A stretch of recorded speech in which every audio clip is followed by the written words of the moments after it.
Всім добрий вечір.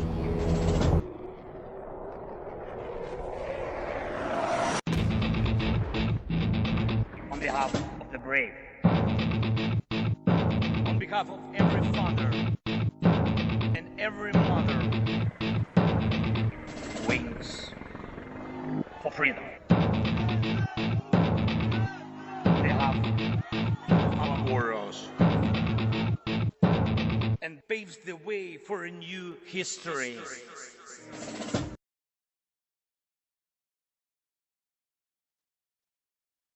Hello and welcome to Tochnyi Weekly. So before we start the stream, I just wanted to say that we used to broadcast simultaneously on Twitter. However, sadly, Elon Musk has decided that we now must pay him for the privilege of giving him free content for his social media platform. So in our infinite wisdom, we decided to not do that. And instead, we're just moving to YouTube full time. So we kind of lost some eyeballs because of that. So if you could please do like the press the little like button down there. Please subscribe to Tochnyi. It really helps spread the word. We're kind of newer to YouTube. We were more established on Twitter. So we really appreciate all the folks who came over from Twitter to YouTube. We appreciate all the new people from YouTube. Thanks so much for everyone's support. Hi, chat. Love seeing all the lively exchanges from chat going on. I really appreciate you guys. So yeah, thanks to everyone for supporting what we do at Tochnyi. And so we have a pretty straightforward, I think, shorter broadcast for you today. You know, we always say that, and we rarely mean it. But I think in this case, it's probably a threat we will follow through with. It's just pretty much just me in the news, and I think there's maybe one thing I wanted to clear up with Colby about artillery numbers in the U.S. Since he's been following it for quite some time. So aside from that, we'll maybe do some quick Q&A, so I'll go ahead and get started with the news. So in operations this week, first story, according to Le Monde, the Bears Brigade, I'm sure it sounds better in Russian, associated with the Russian Defense Ministry, arrived in Burkina Faso in May of 2024. Their primary objective was to provide security for the ruling junta, including personal protection for the leader, Captain Ibrahim Traore. On August 6th, Ukraine launched the invasion into Russia's Kursk Oblast.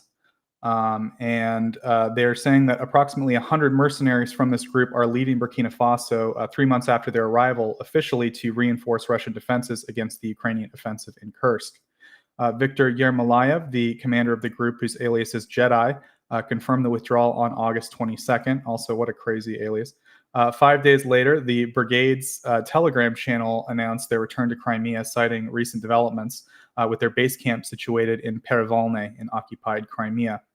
While Yermolayev asserts that the Bears Brigade operates independently of the Russian Ministry of Defense, Le Monde notes that there are verified links with ministry officials.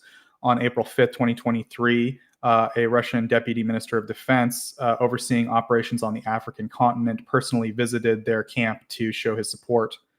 A source in the West suggests that the departure of the brigade from Africa might also be related to an internal satisfaction issue over payment for some of the mercenaries, although Yermolayev, the Jedi guy, dismissed this as the cause, according to Le Monde. The group's presence in Burkina Faso is part of a broader Russian military and paramilitary deployment, which numbers between 200 and 300 personnel. So 100 of those have left, which was requested by Captain Traore following his attempted coup. Their duties include training soldiers and working with intelligence services. Ukrainian border guards report no significant movement or buildup of Belarusian military assets or personnel near the Ukrainian border, according to Colonel Andriy Demchenko, the spokesperson for Ukraine's State Border Guard Service. During a national newscast, Demchenko emphasized that Ukraine's defense forces maintained full control over the border from Volyn to Chernihiv and have not observed any unusual activities. Demchenko acknowledged that Belarus remains influenced by Russia, necessitating continued vigilance. He noted that while there is some movement of equipment and personnel that has been detected deeper within Belarusian territory, there is no significant military presence that has been observed near the border with Ukraine. He expressed hope that Belarus would refrain from actions that could destabilize the region, affirming Ukrainian forces are ready to respond if necessary. He also mentioned that Belarusian forces are stationed tens of kilometers away from the border, varying in distance depending on the area. Ukrainian intelligence and defense units are closely monitoring the situation. And the last item on that was the Belarusian Hagen project. Again, I highly recommend following them on Twitter. Reported that Belarusian troops near the Ukrainian border are around 1,100. These are the ones that are actually like on the border, which they don't believe poses a significant threat to Ukraine. Russia has reportedly relocated 90% of its aircraft to military bases beyond the reach of ATACMS missiles, aiming to reduce the risk of Ukrainian strikes, according to unnamed sources cited by the Wall Street Journal. This move comes as the U.S. continues to prohibit Ukraine from using ATACMS to target Russian military sites within Russia. Ukraine has expressed a strong desire to use these missiles to attack Russian airfields from which cruise missile attacks against Ukraine are launched. Despite Ukraine's repeated requests, Russian countries, including the US and the UK, have imposed restrictions on the use of long-range weapons like ATACMS and Storm Shadow missiles to prevent strikes deep within Russian territory, purportedly to avoid escalating the conflict. That's the language they always use, huh? Escalating the conflict. Ukraine's hydroelectric power company, Ukr-Hydroenergo, there we go, has assured the public that there's no risk of the Kyiv dam breaking or causing flooding due to a recent missile strike by Russia. The CEO, Ihor Sirota, stated that there's no danger of the breach of the hydroelectric power plant and said that flooding is not currently a concern. He mentioned that while the full extent of the technical damage is still unknown due to ongoing debris clearance, the company is working to assess the impact and determine a time frame required for restoration. He emphasized that there were no injuries on the plant staff. Since the beginning of Russia's full-scale invasion, Ukr-Hydroenergo, there we go, I keep wanting to flip those, has lost over 40% of its electricity generation capacity, with its facilities being targeted around 130 times. The Kakhovka hydroelectric plant has been completely destroyed, and the Dnipro plant is currently non-operational. Other hydroelectric and pump storage plants are in various stages of repair. The recent missile strike on August 26, which targeted the Kyiv hydroelectric plant, was part of the largest attack on Ukraine since the invasion has begun. Despite this, the company reported that the plant did not suffer critical damage. Again, like they're still restoring power, but like the actual dam is not going to break. Operators of the Special Operations Forces of Ukraine successfully destroyed the Russian Sapphire electronic warfare system that was in Russia's Kursk region, or at least one of them. The SOF press service released a video showing the operation, which you're seeing, which targeted the EW station after it was identified during the reconnaissance of the Russian-controlled area. The attack was executed using drones, resulting in the destruction of the system and causing casualties among the crew, including both killed and wounded personnel. The Sapphire system, developed by the Russian Radio Electronic Technologies Concern, is designed to counter drones and protect critical infrastructure. It typically is mounted on a Mercedes-Benz Sprinter chassis, although it can be fitted to other platforms. The system is reported to detect drones from around 30 kilometers away and counter them within a 5-kilometer range. Despite claims by its manufacturer regarding its deployment in combat zones, there's no confirmed evidence of its effectiveness on systems. The incident follows another operation on August 20th, where Ukrainian forces used drones to target vehicles and equipment of a Russian pontoon bridge in the Kursk region. They've been doing that quite a bit. Among the damaged assets was a PP-91M vehicle with a PMP floating bridge and an EOV 3521 Army bucket excavator, which are all crucial for maintaining logistical routes after the destruction of 2 nearby bridges with Ukrainian airstrikes. A Russian Su-25 attack aircraft was downed by the air defense unit of the 28th Mechanized Brigade in Ukraine. The brigade's press service confirmed the incident and released a video which shows the 2 planes in flight. One of the aircraft, after deploying heat traps, descends and disappears into the tree line, while the camera continues to track the second plane. The video was recorded on August 28th and includes footage of smoke rising from the area where the Su-25 was last seen, suggesting a location of a crash. There's speculation that just before the crash, the aircraft's cockpit canopy cartridge, which is activated before pilot ejection, may have been triggered. Russian military blogger Ilya Tumanov published a video related to a similar incident involving an Su-25, although he denies the downing of the aircraft, claiming it was a maneuver. However, the claim is questionable given the aircraft's rapid descent so close to the ground.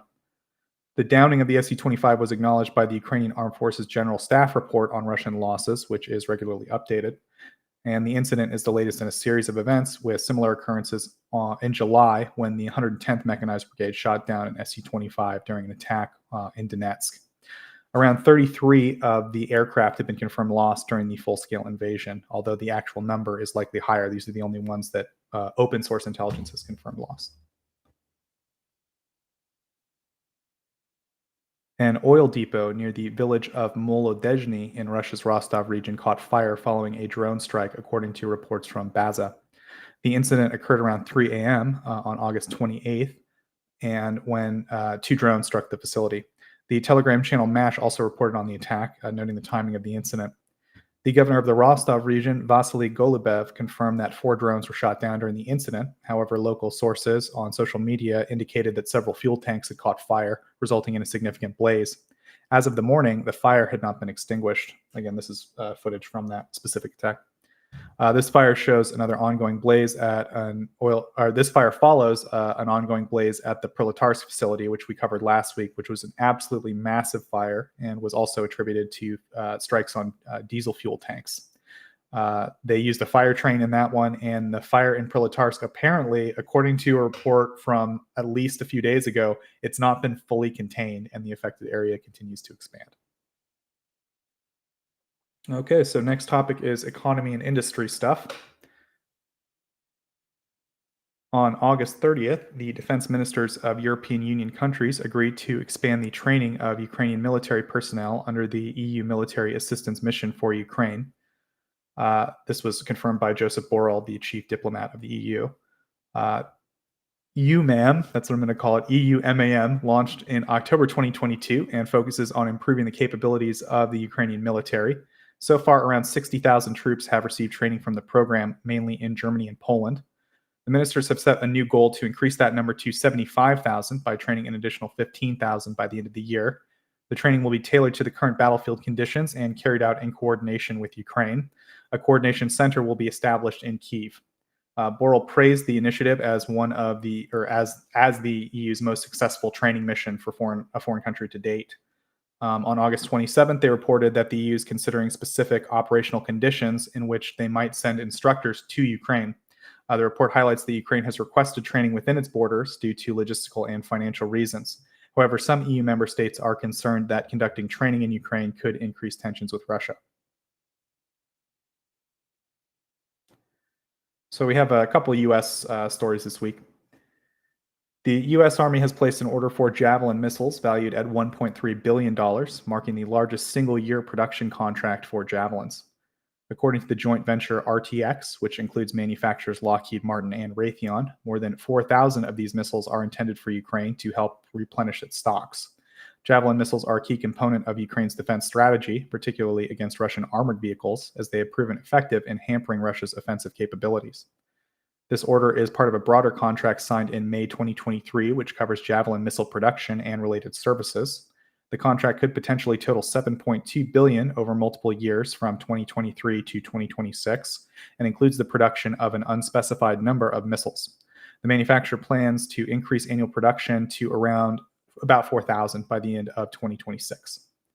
The joint venture noted that the contract also involves the procurement of Javelin weapon systems for the U.S. Army, and the companies behind the Javelin have produced around 50,000 missiles and more than 12,000 reusable command launch units for 25 international customers. They've been a consistent part of U.S. military aid to Ukraine, with the latest package announced on August 23rd, including 10,000 of these anti-armor systems. Also, during a visit to the United States, this is all kind of one big story I put together. Also, during a visit to the United States, Yulia Svyrdenko, Ukraine's first deputy prime minister, announced an $800 million aid package from the U.S. aimed at rebuilding Ukraine's energy sector. She expressed gratitude for the support, highlighting that the funds would be used for conducting passive protection systems and addressing immediate repair needs. She mentioned that during the visit, a list of essential equipment required for the repairs were compiled by Ukraine's cabinet of ministers and was provided to U.S. officials.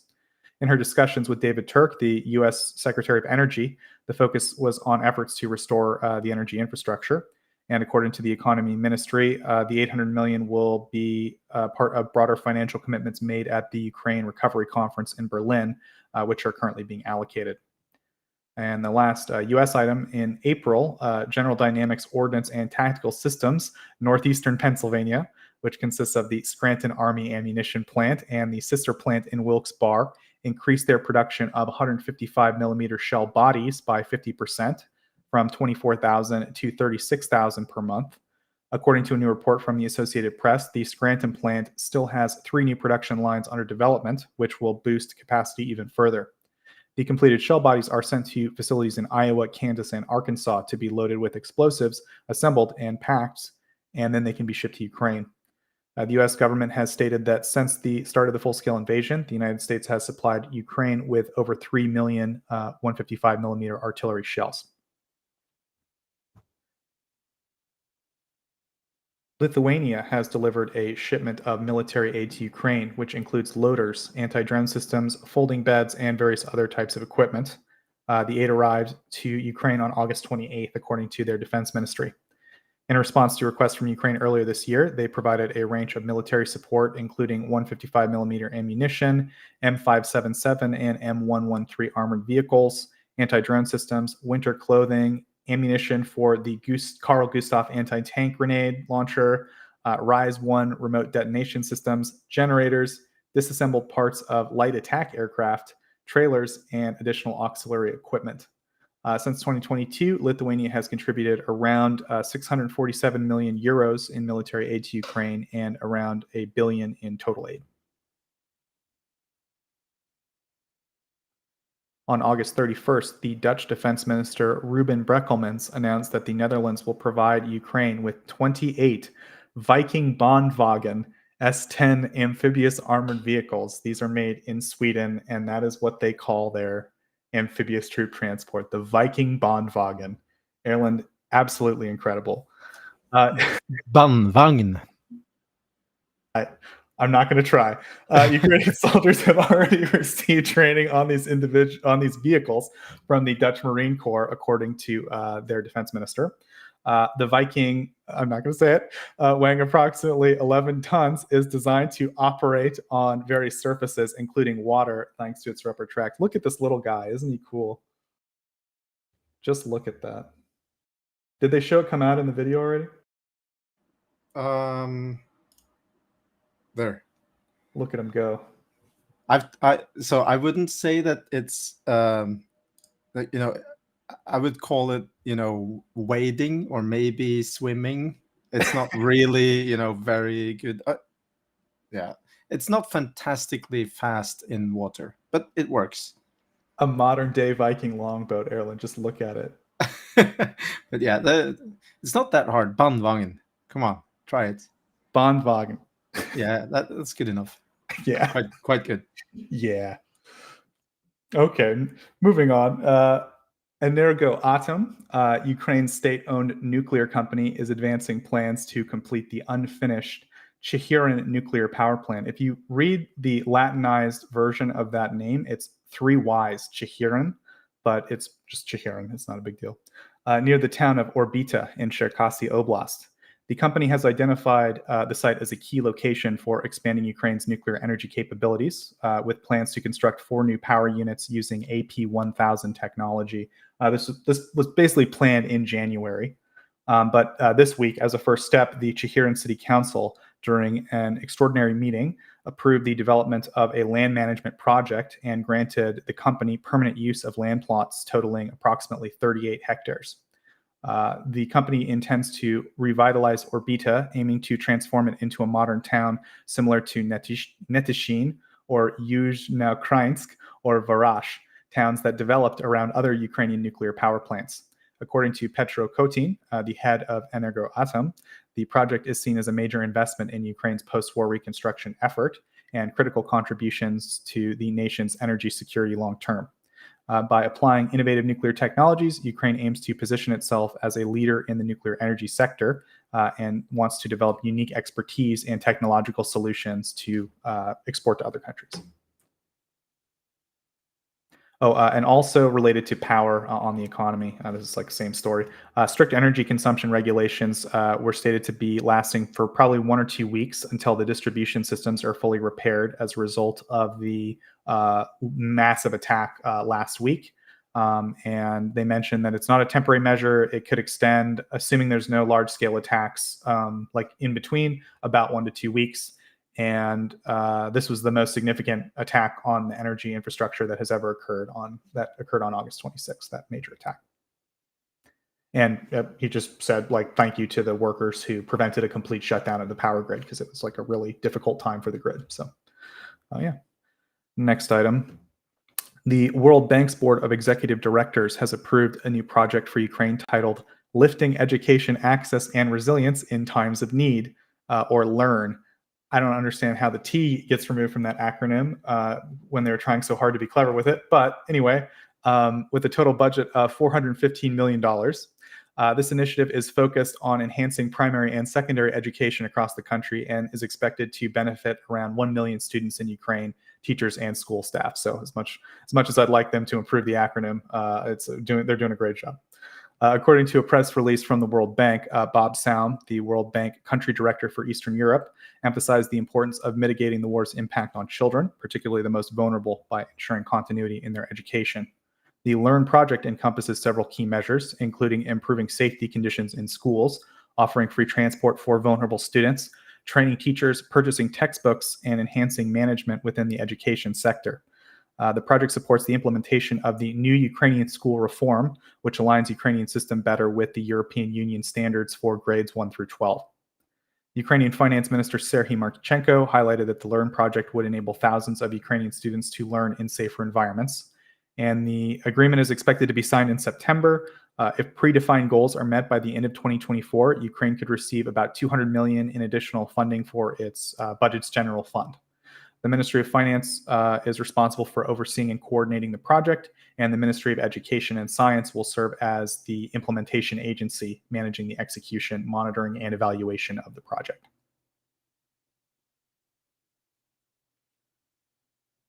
Russian companies have been facing a significant decline in profits since the summer of 2024, according to data from Rosstat, Russia's Federal State Statistics Service, and this is reported by the Moscow Times. As of June 2024, the overall financial result, calculated as profits minus losses, dropped fourfold year over year, amounting to approximately $9.3 million US. This marks a sharp decline from June 2023, when the figure stood at $9.3 billion US versus $35.5 billion US. In other words, they dropped from 35 billion to 9 billion, meaning that companies lost over 26 billion in profits within a year. When comparing June 2024 to May, the balanced profit for the economy decreased by 3.4 times. The primary cause of the downturn is attributed to the coal industry, which has been severely impacted by the loss of export markets. In the first half of 2024, they reported a loss of $77 million, and that's in contrast to a $3 billion profit that was recorded in the previous year. Steel producers saw a 9% reduction in profits, and car dealerships also saw a decline. Oil refineries saw a decline. So a lot of key industries in Russia, which doesn't have a ton of industries, have seen major declines. The profitability of Russian businesses has been eroding as the country's economy slows down and the banking system encounters increasing challenges with cross-border payments. Industrial output in Russia is declined about 0.8% in June of 2024 compared to the same month in the previous year, and 1.5% compared to May. Ukraine's Ministry of Defense has announced plans to significantly broaden its meal ready-to-eat ration options to address the diverse religious, medical, and ethical needs of its service members. Beginning in December 2024, the military will introduce vegetarian, kosher, and halal meal options as part of this initiative. Let's get it out on the tray. If Steve content IDs us, it's gonna break my heart, Erlend. The goal of the expansion is to ensure that all servicemen and servicewomen, regardless of dietary requirements, have access to appropriate nutrition. The Deputy Defense Minister highlighted the importance of the initiative, emphasizing the need to accommodate the diverse beliefs, health concerns, and ethical principles of their defenders, fostering supportive and inclusive environment. In preparation, working with the procurement agency State Logistics Operator, or DOT, They've engaged with consultations of various religious communities, including the Orthodox Church of Ukraine, the Greek Catholic Church, and Islamic and Jewish communities, as well as animal rights organizations such as Kozna Tvarnya and UA Animals. Good follow on Twitter, by the way. Also participated in the discussions. Halia Litosh, the director of project portfolio management at DOT, underscored that this alignment will move them closer to Euro-Atlantic standards for MREs. And it was agreed that they'll do more consultations in the future to make MREs more acceptable to like these different groups of like religious communities and civil society organizations. And this initiative follows a petition to the president, which garnered 25,000 signatures calling for the development of vegetarian MREs for the Ukrainian army. And the introduction of NATO-type MRE rations started in 2015 and was one of the early military reforms that Ukraine adopted to modernize their armed forces. So next topic this week is international relations. I think those were like the two longest topics this week, the last two. This is kind of a big one. In 2023, former Colombian military officer Jose Aron Medina and his compatriot Alexander Ante joined the Ukrainian armed forces to fight against Russia, as noted by El Tiempo. After their time in Ukraine, Medina and Ante decided to return to Colombia, having encountered severe challenges, including witnessing numerous fatalities in their unit. While traveling back to Colombia, Medina and Ante disappeared at Caracas Airport in Venezuela.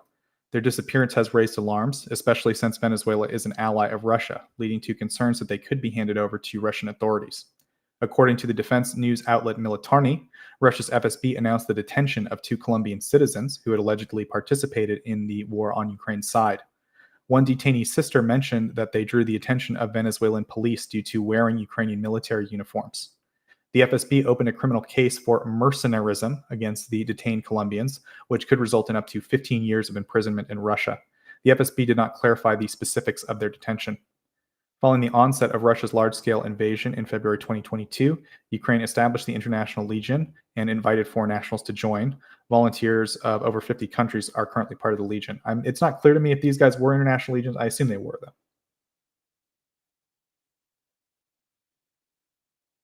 Ukraine ended a secure direct telephone line with Moscow that had been operational since late 1990, signaling another move to, or the late 1990s, signaling another move to cut ties with Russia. The line, which was established in 1998 on February 27th under an agreement between Ukraine's cabinet of ministers and the Russian government, was terminated after 10 years of the war and 2.5 years following the full-scale invasion. On August 30th, the permanent representative of the cabinet of ministers announced that the government had officially ended the agreement and the secure line had been cut. Also, a Ukrainian delegation led by the first deputy prime minister and minister of the economy has commenced a visit to Washington, with the first meeting taking place with the U.S. Secretary of Defense Lloyd Austin. I already mentioned a little bit about the funding they're going to get for the energy sector there.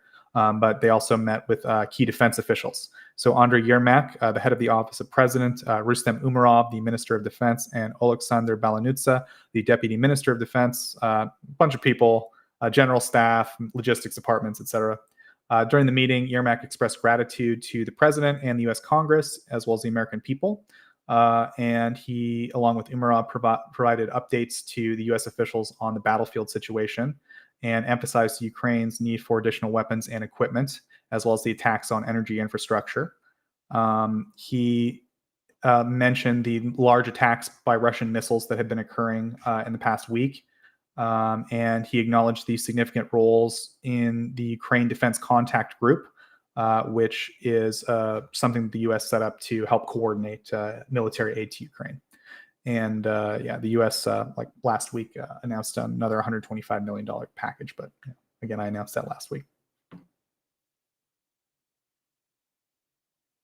Ukraine has decided not to renew an agreement with Russia regarding the transit of Russian gas through Ukrainian territory once it expires at the end of 2024. However, Ukraine is open to discussing the transit of gas with other suppliers if requested by European partners. This was confirmed by the president during a press conference on August 27th. Zelensky made it clear that the agreement with Russia would not be extended. However, he indicated, I mentioned that, regarding recent developments, he had no new information about a meeting between Russian and Azerbaijani leaders, dismissing speculation that gas was the primary topic of their discussion and suggesting that other issues were likely on the agenda. And like the reason we mentioned that is because the president of Azerbaijan stated in July that Azerbaijan and Russia were negotiating the continuation of gas transit through Ukraine, like using Azerbaijan as an intermediary. And Aliyev claimed that both Ukrainian authorities and the European Union had asked Azerbaijan to help facilitate an extension of the contract. But as far as I can tell, here Zelensky is mentioning that that's not true. Like, he's just making that up. But I could be misunderstanding that. The CEO of Naftogaz, Ukraine's largest oil and gas company, commented that they're exploring alternatives to ensure stable gas supplies to Europe after the termination of the transit contracts with Russia. One possibility is the possibility of using Azerbaijani gas. In early August, Ukraine's energy minister, Herman Halashenko, mentioned that no formal proposals had been received from Azerbaijan, but he acknowledges that such proposals might still be forthcoming. So again, I think from what I can tell, they're saying that Azerbaijan hasn't approached them yet, but it's definitely a possibility that Ukraine is considering. The recent dismissal of Air Force Commander Mykola Oleschuk was unrelated to the fatal crash of an F-16 fighter jet earlier this week that occurred, according to the Defense Minister Rustem Umerov in an interview with CNN that was published on August 30th. Oleschuk's removal came shortly after the Ukrainian military confirmed the crash of an F-16 fighter jet on August 26, which had been recently delivered. The jet was being piloted by one of Ukraine's top aviators, Oleksiy Mess, also known by the call sign Moonfish, who was killed in the incident while defending against the large Russian drone attack that I mentioned a few times. The official reason for the dismissal of the commander of the Air Force was not disclosed in the announcement from the presidential office, but Umerov in this interview referred to the dismissal as a, quote, rotation, and emphasized that it was a separate matter from the crash, stating that at this stage I wouldn't connect them. Umerov described the crash and the loss of Moonfish as unfortunate and confirmed that an investigation is underway. He noted that the investigation has been open to Ukraine's international partners who are collaborating in the analysis of the incident. Ukraine's defense ministry has formed a special commission to investigate the causes of the crash. Oleschuk mentioned that Ukraine has received a preliminary report from the U.S., which is now part of the ongoing investigation. However, Pentagon spokesperson Sabrina Singh stated on August 29th that she was, quote, not aware of any assistance or requests from the Ukrainian side regarding the incident and declined to provide further details, directing such inquiries to Ukrainian officials. So it's not clear if she just didn't know about this or if that's like an official statement from the Pentagon about that they didn't do this. I would guess that because she's deferring to Ukrainian officials that we can assume it happened, but anyway. An unnamed U.S. defense official informed Reuters that the crash, quote, did not appear to be the result of a Russian fire. Also, a bunch of U.S. officials go off the record and are saying a lot of stuff about this crash. Some of it is a little bit contradictory, so I've tried to keep it to the facts, but anyway. An unnamed U.S. official informed Reuters that the crash did not appear to be the result of Russian fire, and that seems to be consistent. No one's saying that the Russians shot it down, suggesting other potential causes, including possibly pilot error or mechanical failure. Those seem to be the two leading theories. Additionally, the Wall Street Journal reported on August 31st that the White House had rejected a proposal from the U.S. military to send civilian contractors to Ukraine to maintain F-16s and other equipment. The U.S. intelligence community considered the plan too risky and stated that, again, when they were helping the president make the decision, they stated concerns that the possibility of Russia would target American contractors as a reason. So final couple items this week is Russia news. The Kremlin has decided not to cancel the upcoming elections in the Kursk border region, despite the ongoing Ukrainian offensive, and I would also say the state of emergency they declared there. Russian officials involved in election preparations have labeled the situation as a, quote, local crisis from a military standpoint, downplaying the severity of the invasion. The elections, scheduled for September 8th, will proceed in regions regularly targeted by Ukrainian shelling, including Kursk, Bryansk, Crimea, and Sevastopol, with additional measures in place to ensure safety, such as the provision of protective gear for election officials. On August 26th, the Ukrainian incursion into the Kursk region displaced 130,000 Russians and left many residents in Ukrainian-controlled areas, and it's posed significant challenges for the Russian government. There were initial considerations to postpone the elections altogether, but the Kremlin ultimately decided to proceed, framing it as a demonstration of resilience against Ukraine.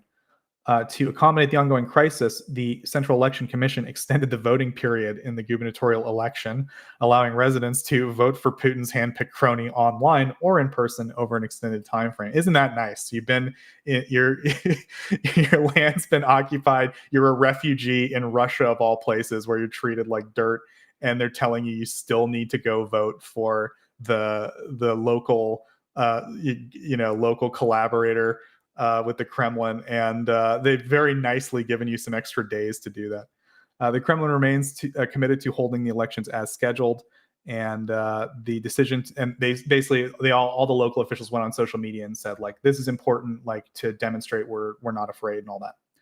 The decision to maintain the election schedule poses risk to civilians, and it's part of the Kremlin's broader strategy of projecting control and legitimacy, even in the face of these significant challenges posed by, the threats to their security that has resulted from the invasion. In other words, they're trying to look tough and like this is like no big deal and everything's normal, right? Russian forces have intensified efforts to locate deserters and increase the number of checkpoints in the temporarily occupied Ukrainian territories, according to the National Resistance Center of Ukraine. After being captured, deserters are typically forced back to the front lines under harsh wartime laws, and I imagine they're put in units that are not the best. The Russian military command has reportedly refused to allow its personnel to ever leave the front lines, even after their contracts have ended. Local reports from occupied territories indicate that many deserter soldiers are the ones whose contracts were not honored or who were slated for high casualty assaults, often referred to as meat grinder assaults, indicating a disregard for the soldiers' well-being by military leadership. Also, kind of in similar news, in response so this is in the occupied territories that they're looking for deserters, but in response to Ukraine's advance into Kursk Oblast, among reports of widespread looting by Russian forces, Russian authorities have established an armed volunteer group called Bars Kursk to maintain order in evacuated areas, citing the governor announcing that the group will be responsible for ensuring security in 8 evacuated districts and other regions within the oblast. Following Ukraine's entry, we all know that Ukraine did that. The government stated that they will receive training and weapons and will work closely with military and security forces for the counterterrorism operation. And they will assist in helping support like the people in evacuated areas and aiding remaining residents in like the war zone, I guess. So yeah, Russia's making a lot more new paramilitary organizations, I would say, is kind of the gist there. And my last item this week, yet another. I try to give you guys every single one of these that happen, just because I like the pattern. I don't know. An Mi-8T helicopter operated by Vityaz Aero disappeared on Russia's Kamchatka Peninsula after departing from the vicinity of Vakhtchazhets volcano, as reported by the Russian state media on August 31st. The helicopter was carrying 22 individuals, including 19 passengers and 3 crew members.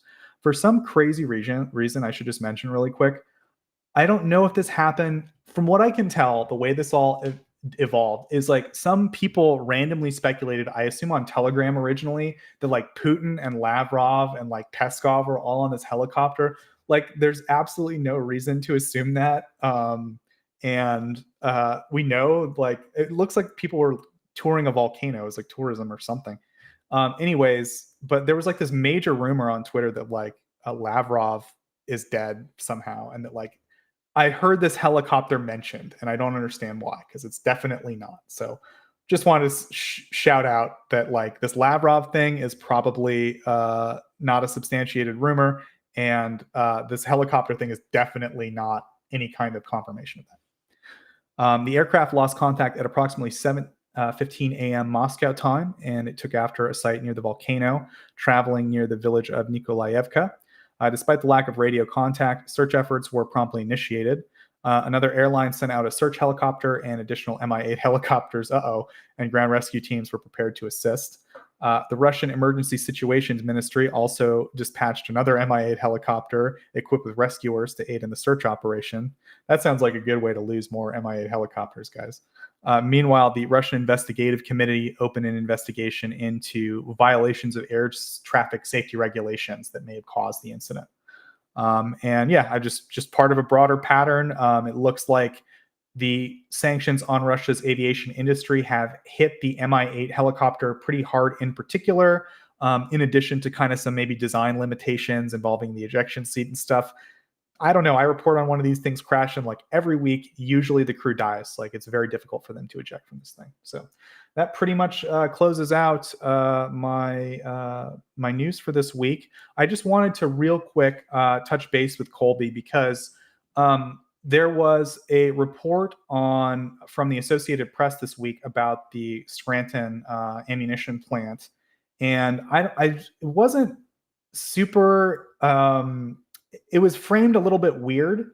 And I know Colby has like reached out to the people who wrote the article for a little bit more clarification, and we haven't heard back yet. But I just wanted to like give Colby an opportunity just because he has been following U.S. production of artillery shells so closely, and because I think that the story is maybe a little bit bigger than what the Associated Press gave, and I think that they sort of got some of their facts wrong. I just like I don't know how else to say it. Like the story itself isn't framed well and doesn't seem super accurate.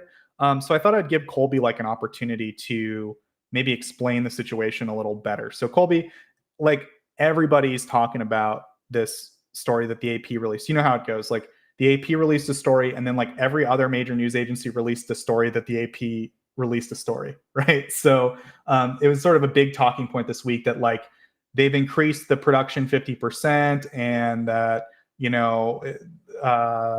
this I don't know that this is like big news and stuff. So it does seem like there is some news, but I just wanted to ask for like some more clarification on that. Sure. So I mean, the main thing is that the AP is releasing this story now, end of August, that there's been this 50% increase at Scranton, and they went from 24,000 to 36,000. But that happened in April, and it wasn't just Scranton. It's General Dynamics northeastern Pennsylvania. So there's multiple plants here. So there's the Scranton plant, which is a government-owned plant that General Dynamics runs on their behalf. It's a government-owned contractor-operated facility. And then General Dynamics has their own privately owned facility as well in a nearby Wilkes-Barre. And when they got to 36, that was actually because of a increase at the Wilkes-Barre plant. It wasn't at the Scranton plant. The Scranton plant has increased production as well. Both of those plants have increased production. But when they got to 36, which again happened in April, I believe it was another 6,000 rounds came online because a new production line had just been completed at the Wilkes-Barre plant. So it had gone from 30 to 36 back in April. So it's not just Scranton. And again, this is not a new increase. The United States has been producing 36,000 rounds per month since then in April. So that wasn't really made clear by the article or mentioned at all, that this, it said quote unquote recently, which to me, we're at the end of August now, in September. Recently is not, this happened back in April. So that wasn't a new development. The interesting thing was that they said, they said that the manager at Scranton told them that Scranton still has 3 new production lines that are still in development and are yet to come. And as I said, both plants have been increasing production. We've known that there have been a number of modernization projects at Scranton. There's been reference to several lines. I think that Scranton, going from memory from some old information, I think Scranton had plans for 5. So that would suggest that there are now 2 new lines that have been completed, and there are 3 more to come. Don't quote me on that, but I think that's kind of where we stand. So that's an interesting, if that's accurate, that's definitely a notable update, just to have confirmation of how many lines they have completed so far, how many are yet to come. And we know, and thank you for putting up the chart here that I shared. I mean, the real big news, not the AP article, but the real news is that Assistant Secretary of the Army Bush disclosed recently, and this was actually an interview from a while ago as well, but it was only just published very recently last week. He said that they are actually ahead of schedule and that they're going to hit 80,000 shells per month sometime this fall. And so that's 10,000 more than they were expecting. They expected to get to 70,000. You can see the green line. So they expected to be at 70,000 shells per month by this fall. And now they're expecting to be at 80,000. So it's at 36 right now. You can see that 57,000 per month by fourth quarter of the fiscal year, which is now. The quarter ends at the end of September. So I would say imminently we're expecting to get somewhere in that ballpark, 55, 56, 57,000 rounds per month, because there are 2 lines that are coming up in Texas that should be finished commissioning. Perhaps one of them may even be already producing, but at least 2 of the 3, there's 3 lines in the new Texas plant, Mesquite, each have a capacity of 10,000 rounds per month for 30,000. So 2 of those lines are due to come online very soon. Then there'll be the 3rd that would get them up to 66,000 a month with the 3rd line. So for them to get to 80,000 a month, you still have 14,000 more shells. So that already sort of indicates that there had to be an additional expansion of production at Scranton or Wilkes-Barre. So it seems like some of those lines should also be completed soon in order for them to meet that 80,000 a month target. So putting all this is putting all the pieces of the puzzle together, which is what you have to do to figure out all this stuff. That seems to be sort of the state of play right now, that there's almost certainly there are more lines coming online in the future. And at Scranton, AP was told 3. I've reached out to the author of that piece because I wanted to find out if they were able to elaborate any further on that as to what the capacity of each of those lines would be and when they would come online. Again, we can infer that it's going to be this fall, at least 1, perhaps more of those lines, depending on how much capacity they will come online this fall. Otherwise, they wouldn't be able to hit the target. So hopefully that kind of a lot of data there, but hopefully that explains it for the audience adequately where we stand right now with the 155 production. Yeah, thanks, Colby. I think too, I think you explain the numbers very clearly, but I guess maybe in a more subjective sense, it sounds like, because like I said, you followed this for a long time. It sounds like you're pretty satisfied / optimistic about the US's artillery production situation. Would you say so? 100,000 a month, 80,000 a month, you would consider a lot or an acceptable amount? For people who don't understand what the numbers might actually mean, would you say subjectively it's a good, we're in good shape, or no? Well, for context, before the war started, the United States had facilitization for 13 or 14,000 shells a month to be load assembled and packed at Iowa. I don't know what General Dynamics their facilitization for the shell bodies was at the time, but the actual production was below that, if I recall correctly. There's been a few different numbers thrown around, but I think it may have actually been under 10,000 shells a month that were actually getting built before the war. They had facilitization for a little bit more, but it was a very minor amount. So the United States has, it's taken a while. It's been 2.5 years, but they have increased production quite substantially. So it's you can't say that nothing's happened, because they have actually, it's relative to what the baseline was, there's been quite a substantial increase in production. Is it adequate? Given Ukrainian demands for ammunition, what they say that they would be capable of firing if it was delivered to them, obviously it's not even close to what Ukraine really needs. It's still fairly short of that. Obviously, it's still a drop in the bucket compared to what the United States used to be able to do. I mean, during the 80s, the United States had capacity for over 1 million shells every month. And the goal right now is just to get to 100,000 shells per month, right? So 10% of what the United States could do during the final decade of the Cold War. So if you make that comparison, it's a pretty trivial amount. So fundamentally, it's a question of like what are the requirements? And in my view, yeah, it should be higher, but the money just isn't there. Like, production capacity doesn't just magically appear out of nowhere. It has to be paid for. It has to be built. It does take time.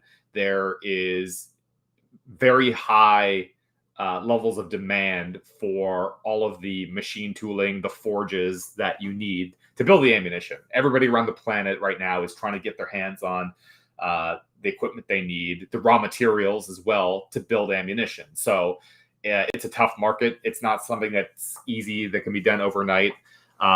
It should be more, but the money wasn't there. The Biden administration, the Army, they I don't know what the Army's actual advice to the Pentagon and to the White House was about where they think the number should be, but the number that was approved by leadership was 100,000. That was the target they set. They feel that is adequate.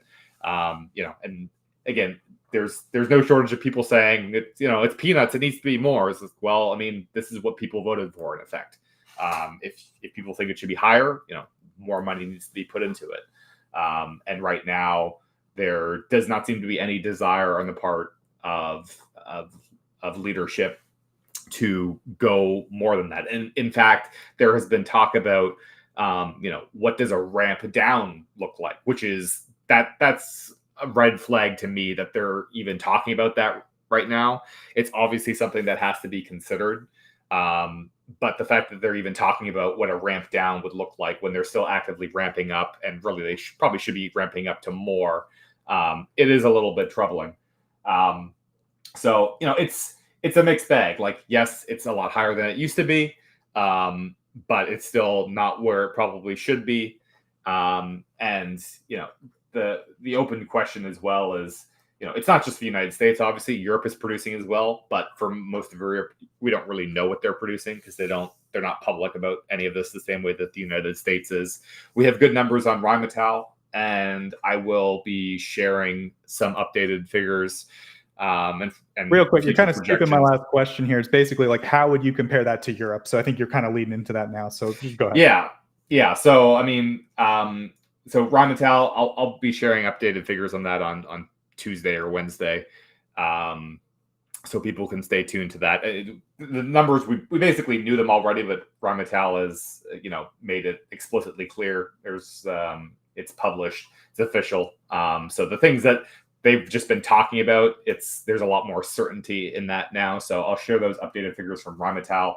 The United States is by the end of this year will be above Rheinmetall and will continue to lead Rheinmetall in production for the foreseeable future. So, but that's just one company, and Rheinmetall is global, and some of the production is in places like South Africa, which is obviously not particularly useful to Ukraine, because even there recently people may have saw that they were not willing to even sell to Poland because they weren't trusting that Poland would abide by the end user license for that ammunition. So that's just Rheinmetall. There's a lot of other companies and countries around the world that are producing ammunition as well, but it's hard to get a good, accurate picture because, again, just most companies or at the state level, they're just not allowing that information to get out there. So we can say that collectively, if we just look at NATO alone, we are producing a lot more than people think, but it is very difficult to get an accurate assessment of what it looks like. And obviously, the biggest indicator is what is Ukraine receiving? And we constantly hear from the Ukrainians, we don't have enough ammunition. So there's obviously still a disconnect there. So we need to be doing better on production. We need to be doing better on ensuring that the ammunition we do produce actually ends up in Ukraine, because it's obvious that a lot of it doesn't. There's been a lot of reporting that a lot of Europe's production is still fulfilling third-party contracts with other countries around the world other than Ukraine, and a lot of the ammunition they're producing is going back into their own national stockpiles, because those were depleted very quickly by sending ammunition to Ukraine, and now they're refilling their own stockpiles, which is poor prioritization to say the least. Because obviously, so long as Ukraine is fighting, Europe doesn't have to worry itself about needing to go to war with Russia. So I think it's not wise for them to prioritize their own national stockpiles rather than delivering that ammunition to Ukraine. Because even in the unthinkable scenario in which Ukraine starts losing quite badly, they would still have time to refill their national stockpiles and prepare for an eventual war with Russia, which is what we're obviously trying to avoid. So there's more work to be done is the bottom line. Yeah, absolutely. Erlend, did you have any questions or comments about this topic before we move on? Not really. Yeah, as Colby mentioned, I mean, Europe is doing something when it comes to artillery shells, and there's definitely been lots of investments in many different countries, but the real numbers of output especially are kind of obscured. And I know that, yes, so the only comment I have, yes, Rheinmetall definitely gives a lot more transparency, but I think there are I'm not sure if the numbers that they give out are necessarily reflecting the actual produced shells by their factories. As far as I know, they have also, because of difficulties meeting the orders, they have acquired shells from other producers in Europe. So I'm not sure if that can be completely interpreted into production from Rheinmetall. I don't know if Colby has anything to say on that. I have been told that because there was some indication that they didn't even have enough orders, but I have heard that they are pretty much fully booked far into the future. I think that's the case for most European producers, that they do have a lot of orders. More orders are always a good thing, especially if they're long term and there's some predictability there. But for a lot of producers, all the information that I've come across is that for the most part, the books are pretty full. We had the Slovakian government, for example, said that their order books for the companies in Slovakia, MSM Group, their order books are pretty much entirely filled with orders for Ukraine, and far into the future as well, not just existing production or this year's production. So I think that's there may be cases where some companies are not getting the orders they would like, but I think for a lot of them, the orders are there. I think it's just there are definitely huge backlogs because production in Europe was quite low, so they're struggling to just get the production levels up and deliver what they've been contracted for.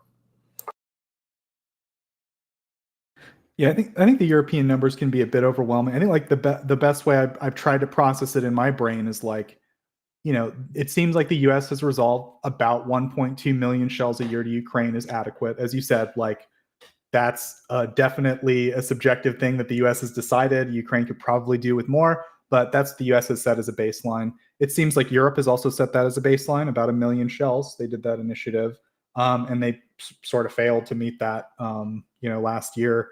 But I think it seems like probably we're on track for Europe to at least meet that goal. And then in part, I think it was maybe salvaged a bit by this Czech initiative to purchase recovered ammunition, right? But I mean, do you think that's maybe a good way to frame it, Colby, this million shell thing, and kind of looking at Europe more collectively?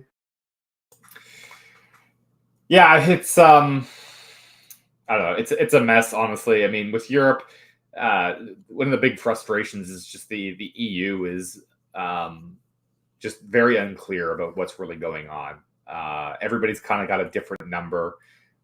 They said that they're doing 1 million large caliber shells, and it was unclear whether that was just 155 or it was also 152 on top of that, or whether 122 even would be included in that.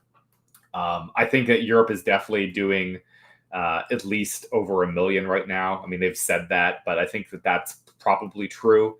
But it's really unknowable. And I've said this before, like even the US government does not know what Europe is actually producing.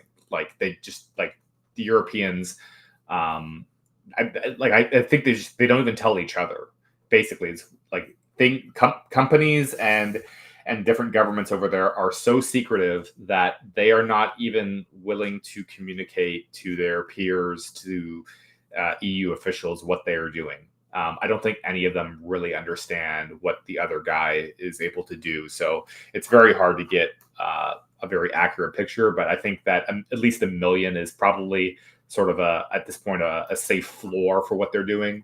Obviously, the United States will be doing just under 1 million now by the end of the year, or by this fall.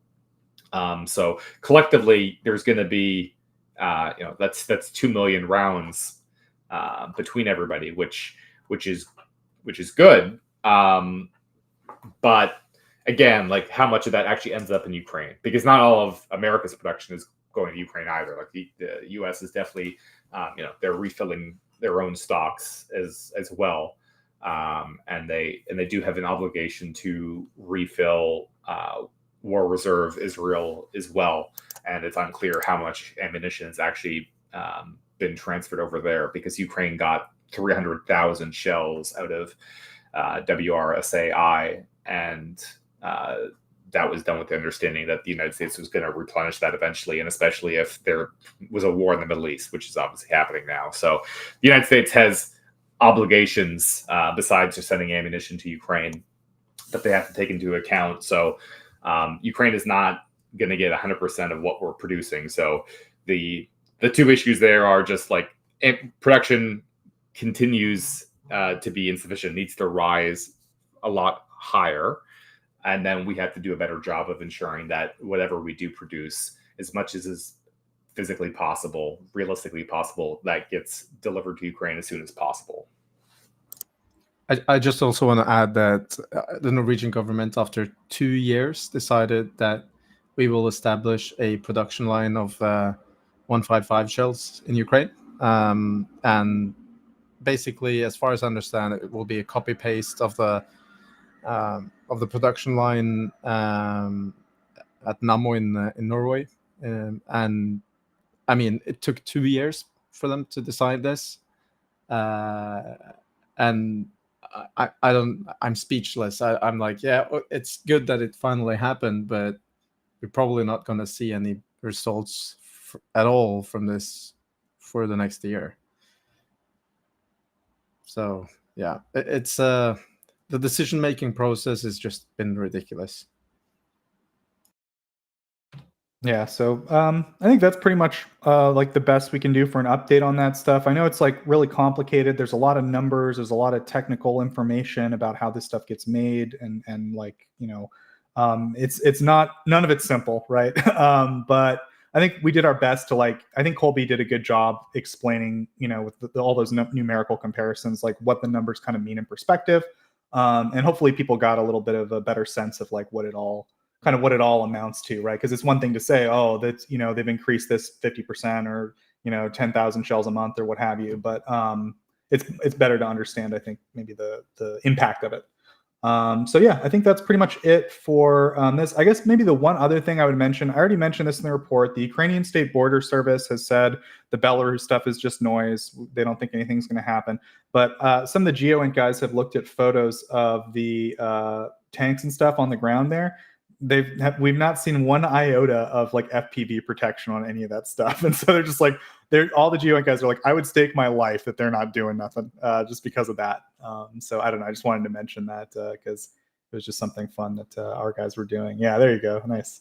Yeah, like that's how the minute they saw those photos, they're like, this isn't serious because there's no FPV protection, and they would definitely put it. So I don't know, I just thought that was kind of a fun little interesting thing. Yeah, and it's basically every vehicle. They didn't do anything. So also the tactical markings are incredibly small, which I interpret that they just don't want to bother to make big tactical markings and then have to repaint it again later. It's a little minor detail, but yeah, it's just fake.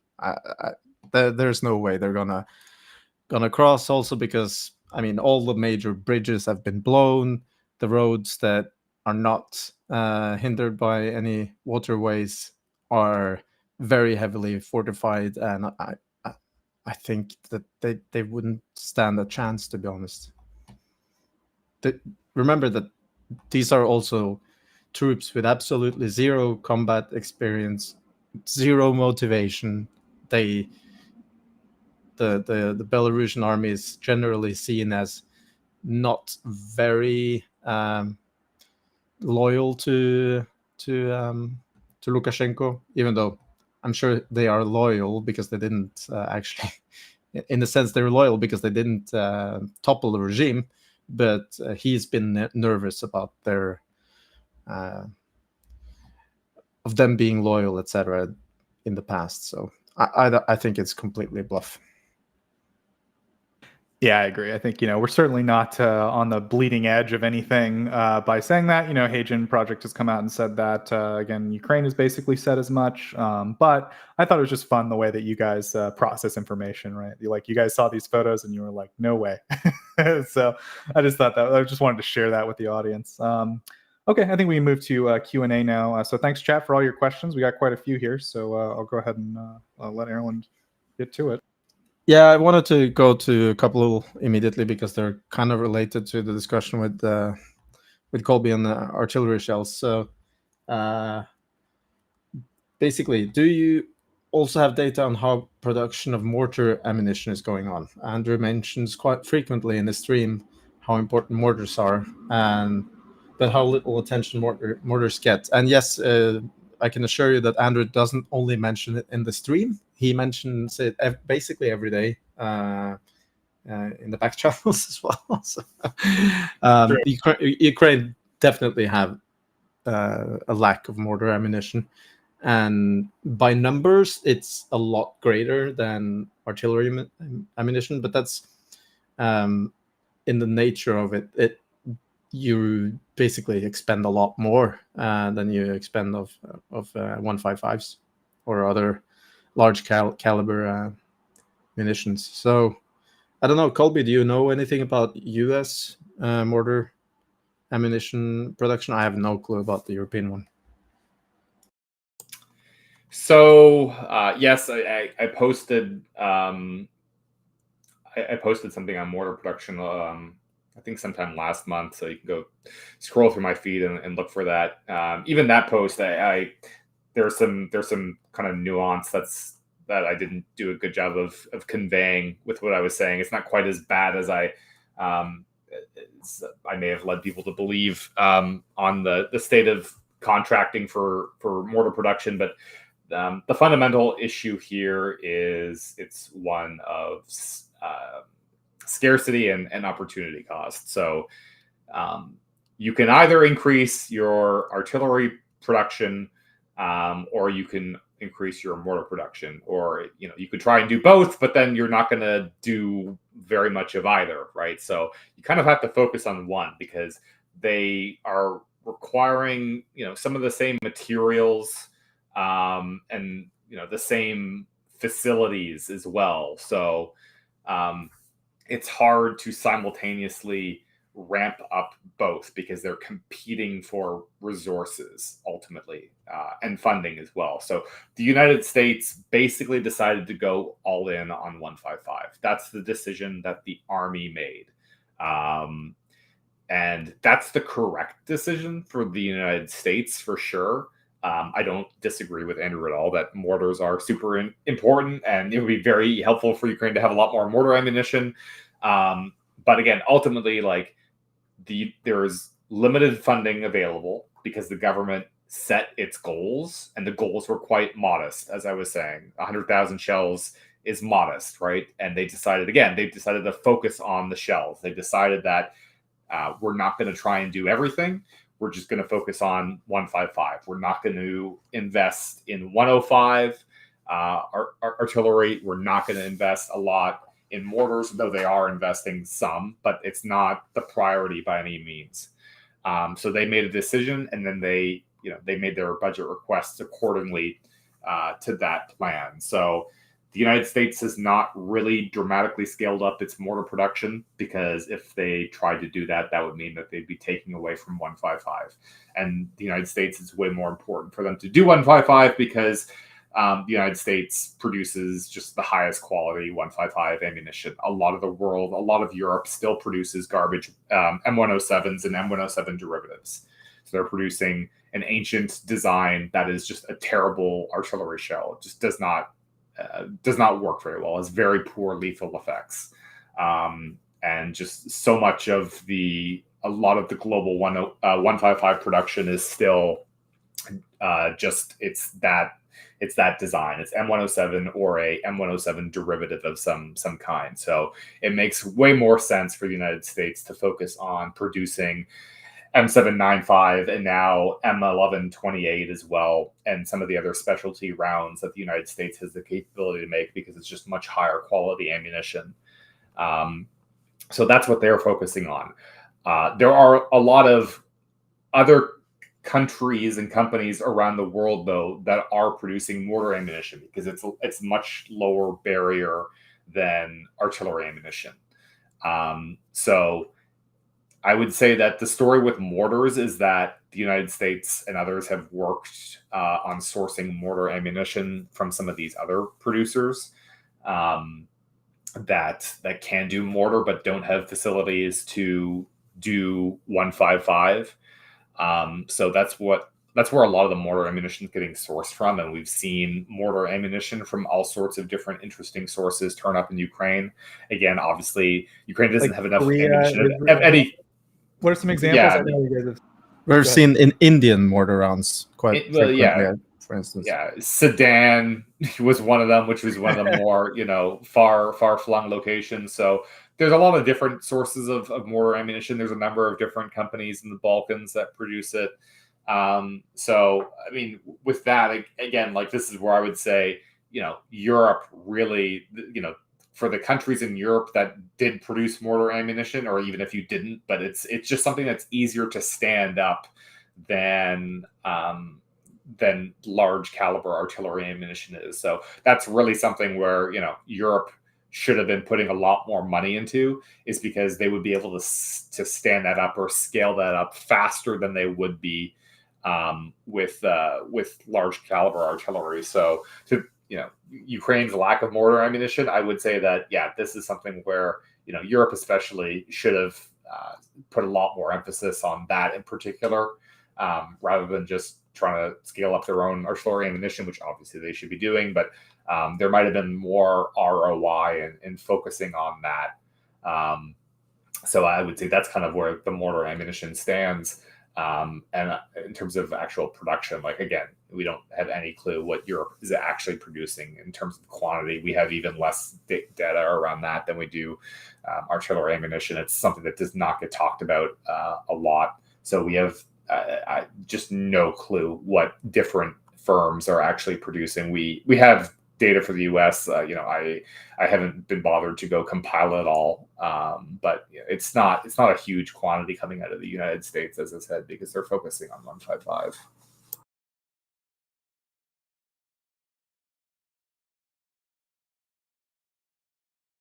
Yep. I think there was also another question. Yeah, it was about Australian 155 production. And I think, if I don't remember incorrectly, Australia is contributing with source material. So with I'm not sure if it was the explosive filler or if it was the powder, but I'm pretty sure one of them. So Rheinmetall Australia produces shell bodies. I believe they do not do LAP, but they do shell bodies, and their production. What is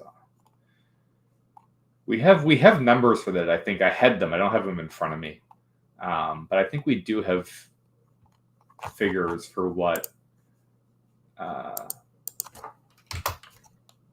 they produce. I have to go dig them out. 100. I think it's 100,000 shells per year. Shell bodies is what Rheinmetall Australia can do. That's and there are some other firms. This is one of my projects that I'm working on to further investigate what's going on with that. But yes, I mean Rheinmetall does operate there. They do produce shell bodies. Those have to get right now, as I understand it, at least for the Rheinmetall plant, those are getting LAP'd by other Rheinmetall facilities around the world because Rheinmetall does not have their own LAP facility. I think Australia does have some explosive filler production, or they might have. I think there might be a TNT plant in Australia. I'm trying to remember, but yes, there are other efforts in Australia underway as well to establish more artillery production. But yeah, it's one of the things that I'm trying to seek some additional information on. Yeah, thank you. Kellen is asking about ATACMS. We haven't seen any ATACMS strike in a long time. What is going on with U.S. supply of ATACMS for Ukraine? I just want to say that we haven't seen ATACMS strikes doesn't mean that they didn't happen. Yeah. Yeah, I would just reinforce that absence of evidence is not evidence of absence. But I mean, it goes without saying that the United States has not provided Ukraine with a very significant number of ATACMS. It's been a fairly modest number, or at least not nearly what they should. As everybody knows, as I say, Ukraine should receive 1,200. We should have received all 1,200 of them up front. That obviously has not happened. And Ukraine is severely limited in where they can use those ATACMS. And Russia has gotten substantially better with their interception rates as well, which was always inevitable. The Russians do learn, as much as we like to make fun of them for being dumb, they do learn. The interception rates have gone up. So there's a lot of different challenges that Ukraine has to contend with there between insufficient supply. The Russians are getting better at intercepting them. The most important targets that Ukraine wants to hit, they're not allowed to hit because they're in Russia and Biden won't let them hit them. So there's a lot going on there. And this is why, additional ATACMS, but as well, more cruise missiles. This is all incredibly important because they need to be able to generate those complex raids with both in order to increase the success of those raids. Because if they're just firing ATACMS at one thing and then firing cruise missiles at another thing, those missile raids will not be very successful. So this has been a persistent problem that Ukraine has just not been given the weapons that they need up front so that they can use them together in the most efficient way possible. It's all very suboptimal employment because of the constraints that we have imposed on them. Yeah, I remember at the time we talked about this, and the U.S. gave like 20 ATACMS, like in the first batch. I'm sure they've given more since then, but those are like the batches that, when they give us a number of ATACMS, those are the kind of numbers we're talking about, right? But yeah, that was the initial batch. I mean, I think it was subsequently reported that it was at least another 100. I think somebody in the media reported that, and I can say that that's definitely in the ballpark. That we can see that there have been a lot of ATACMS used. So it's not like a tiny number, but it's still like far short of what should have been and could have been provided without too much concern. So yeah, it's frustrating that they haven't gotten as what they need. And really, again, like on the cruise missiles, like Europe has just completely shit the bed on this. Completely. Like day one of the war, they should have, United Kingdom, France, Germany, all should have been like restarting cruise missile production, and they just haven't done that. and the United States still obviously is not willing to provide their own cruise missiles to Ukraine. So this is just a massive problem, and it's only going to get worse because we're going to get to the point fairly soon where Ukraine just doesn't have any cruise missiles left because they fired them all. So yeah, I just wanted to mention this campaign from Rasom for Ukraine, which is it's a Ukrainian think tank, and they have this ukrainestrikeback.com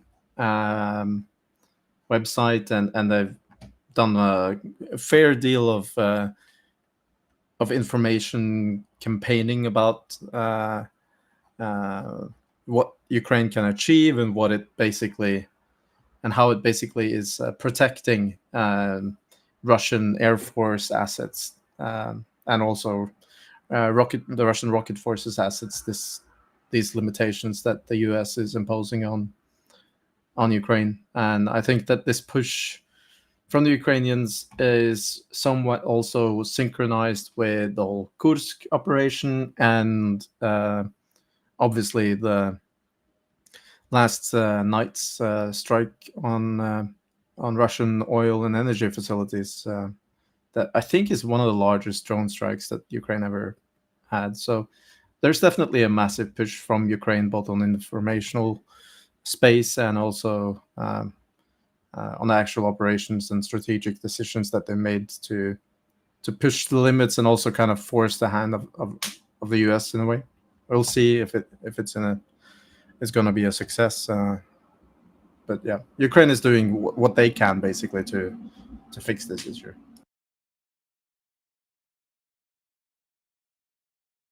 Yeah, I think, a few months ago, Colby wrote, or probably a year ago at this point, but Colby wrote a piece for The Insider that basically explained like how the U.S. has a bunch of expired ATACMS, and we can just pretty much send them to Ukraine. Like otherwise, we just have to pay to dispose of them, right? And so I think pretty much everyone at Tochnyi would advocate. I can't speak for everyone, but I think this is the case. Giving basically all those expired ATACMS to Ukraine and removing the restrictions on weapon use in Russia. I think that's pretty straightforward way the U.S. can very tangibly help Ukraine, like immediately, basically with the stroke of a pen. There would be some money involved, but like not particularly much. It would be giving them expired missiles and giving them permission to do something. So at very minimal cost, we could really change the strategic situation. So unless anyone else has anything to say, I can go to the next question. Yeah, next question is again about cruise missile production. So is there currently, I guess, no cruise missile production in Europe? When did Storm Shadow Scout production stop? So while both the UK and France are producing something, but in limited quantities, and I think scaling up that should happen as soon as possible. And as far as I understand, the UK production line, there's some doubt towards if they are producing new missiles or if they're only refurbishing older ones. But I don't think there's any MBD confirmation on that. Yeah, so MBD UK is not producing new missiles. They are conducting service life extension on their existing stock, but they're not building new Storm Shadow missiles.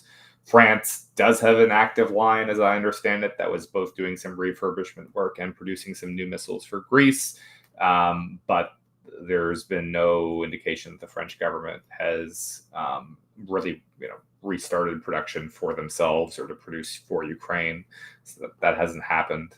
Germany obviously has not restarted Taurus cruise missile production and will not even refurbish the half of their inventory that they did not refurbish. Germany had, I think it was 600 missiles, and they decided to refurbish half of those 300, and they still have not paid to refurbish the other half. So that's hugely problematic. Norway, Kongsberg does produce the Naval Strike Missile, but that's not really in the same ballpark. as Storm Shadow or as Taurus in terms of what its capabilities are. So it's not really, it's just not in the same category of weapon really, and what it can do just in terms of range and the usability by Ukraine. So it really comes down to the UK, France, and Germany. They've just really completely failed at this by not immediately restarting production.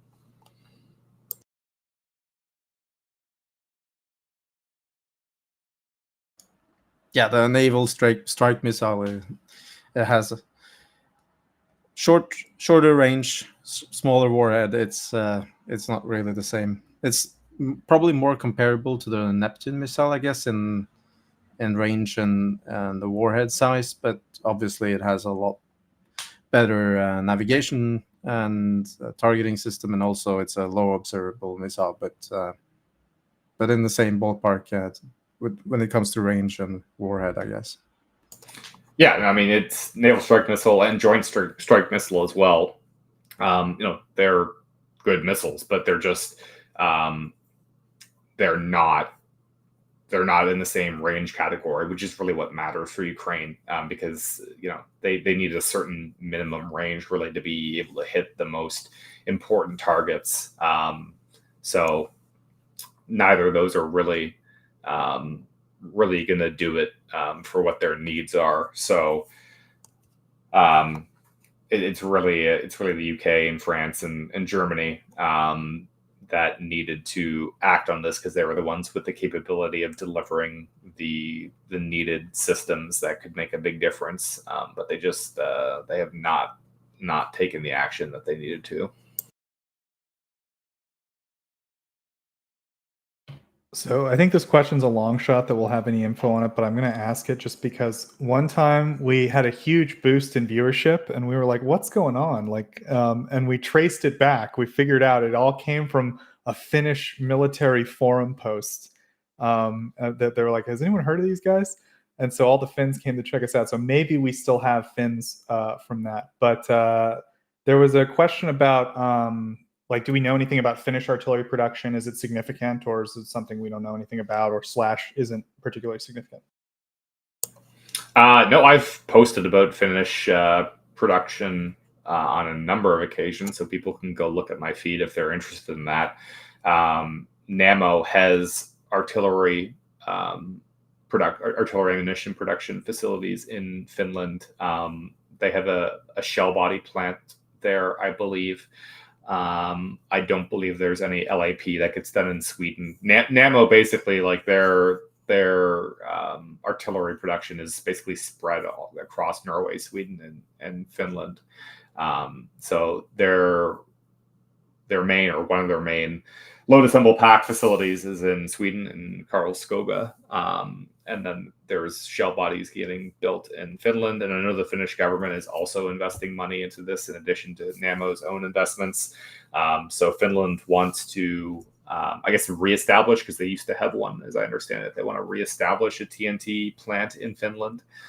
So there's effort being put into that, but I don't recall off the top of my head if we have a number for what the Finnish plant is doing, but ultimately it's just a subset of NAMO's overall figures, and we don't know what NAMO is producing, or at least not a great idea. There's been a few numbers kind of thrown around over the past couple of years, but it's nothing that I would assign a high degree of certainty or confidence to. They're one of the companies that is not particularly transparent about what they're doing.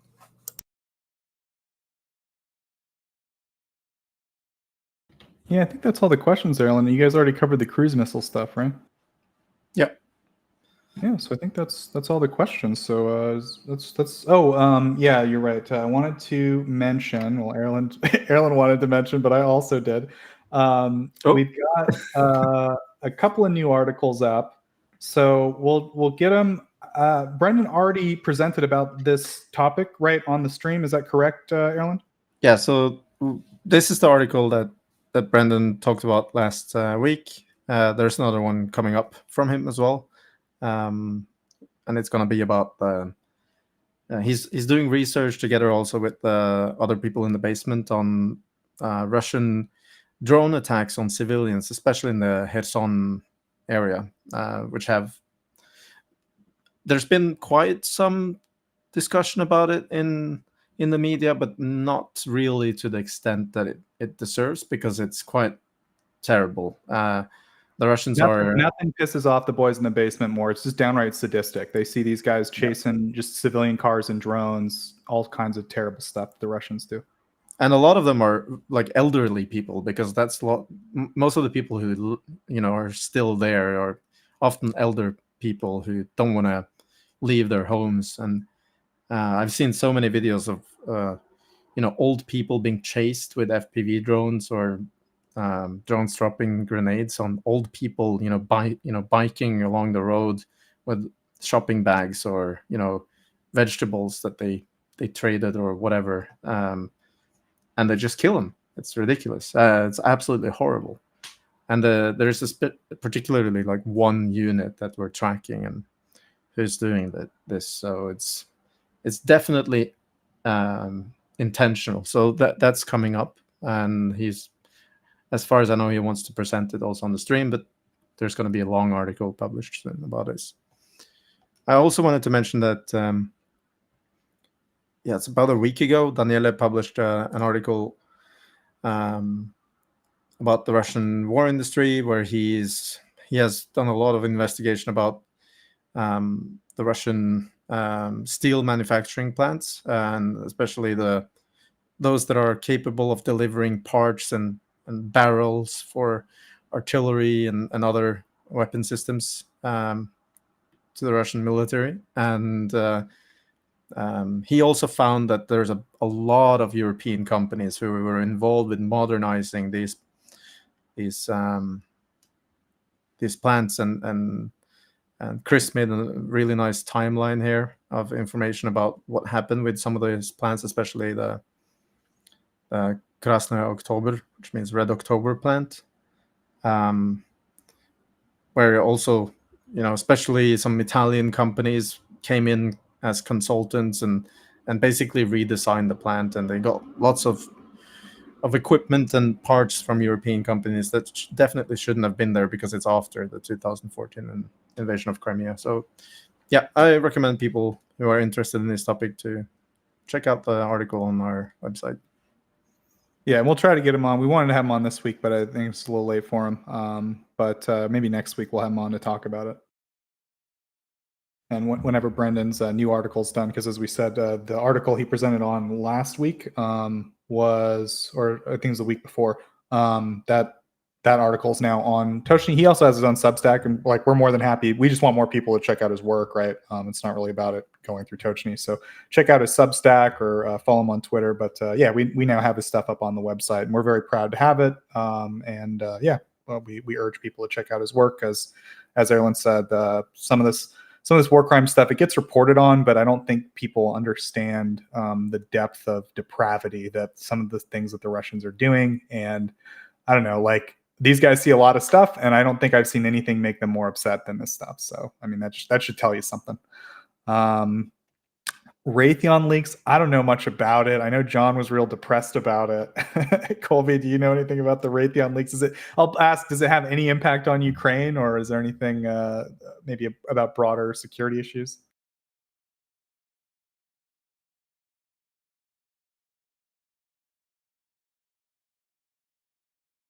I don't know. Maybe Colby's indisposed. He probably thought we were. Oh, I'm sorry. I didn't realize that question was for me. Can you repeat that? Oh, it was just a quick question. I don't know if it's even related. I just know John was really depressed about the Raytheon leak stuff. It's mostly, I want to say it's about leaks to China, right? So it's not really related to Ukraine, right?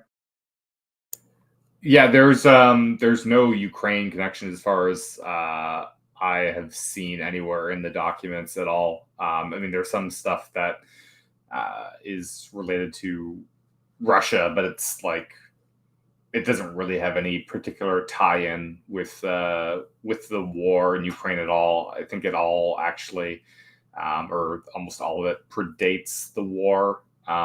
So I wouldn't say that there's really any Ukraine connection per se to the Raytheon situation. Yeah, I'm working on a thread right now, so that'll be up on Tuesday or Wednesday.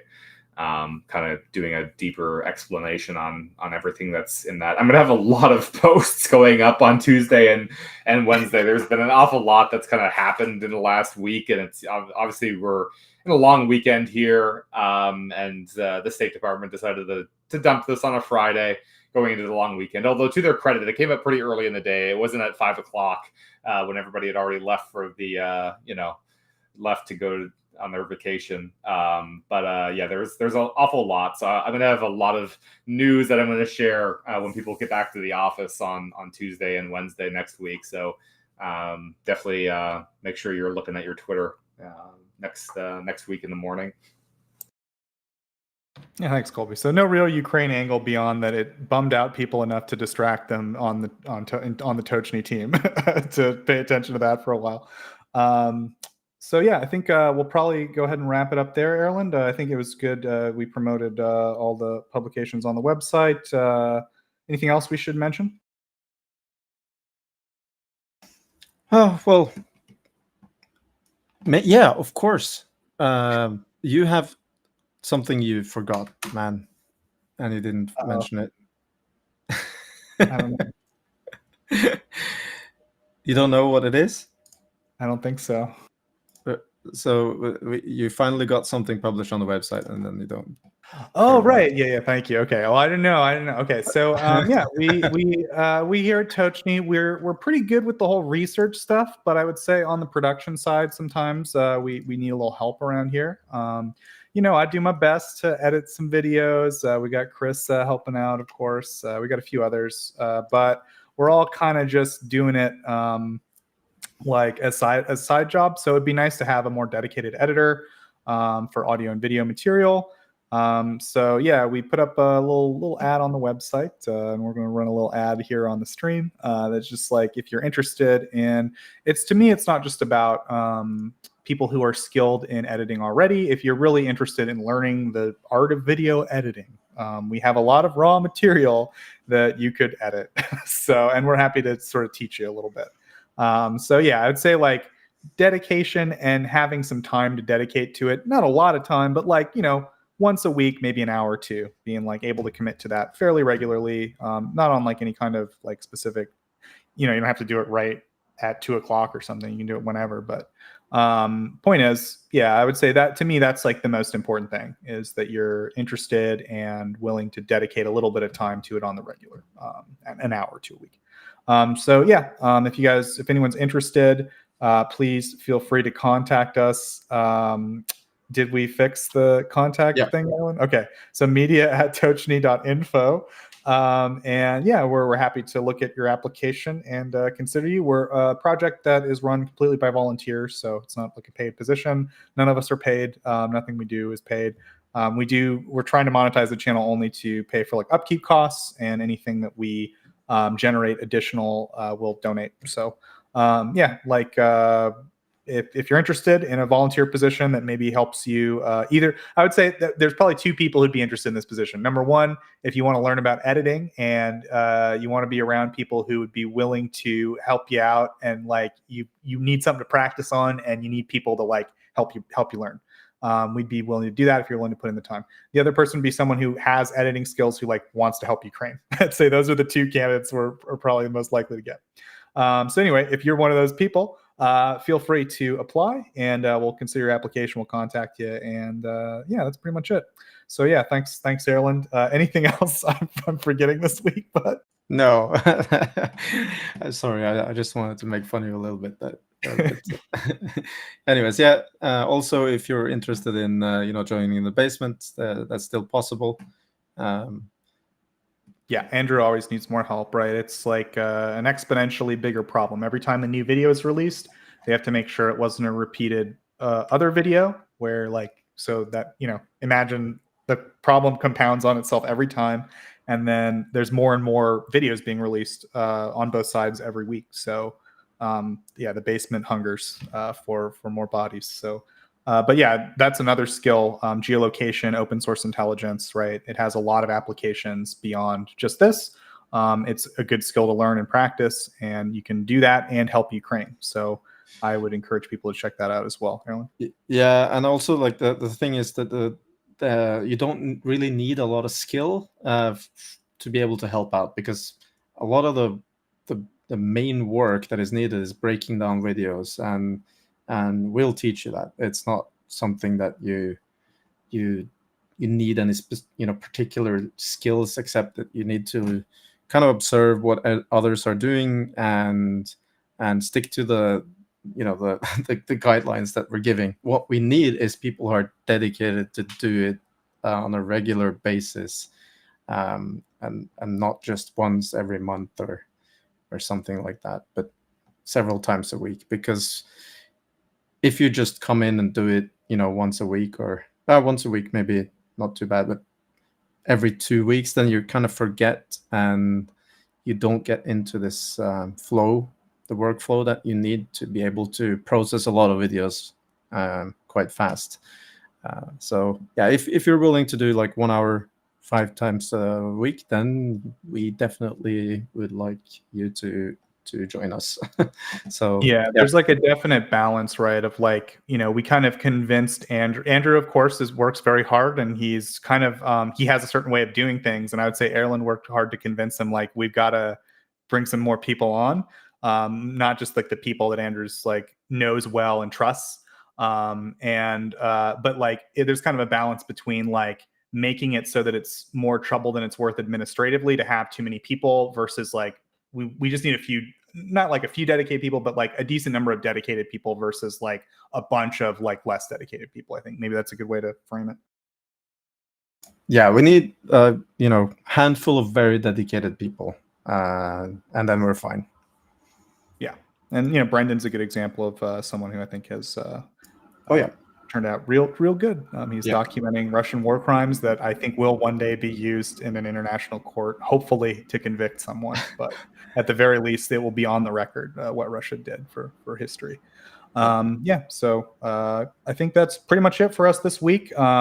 We did our best to keep it short, but we didn't. I did mention at the beginning of the stream. But thanks so much to our audience. A lot of questions this week. That's why it's your fault, chat. You asked us a bunch of great questions, and so we talked forever. Thank you to our chat for asking us lots of great questions, for tuning in. Thanks for liking the stream, guys. Thanks for following Tochnyi and supporting our work. Thanks for visiting the website, reading all the great articles and research that the volunteers do. That's why I do this, is to help promote all the great researchers we have. So I think with that, thanks to our panel, a little bit light this week. Thank you to Erlend and thanks to Colby. I think we did a good job together to handle this. And thanks to everyone tuning in later. And we'll go ahead and close it out. Slava Ukraini. Heroim Slava.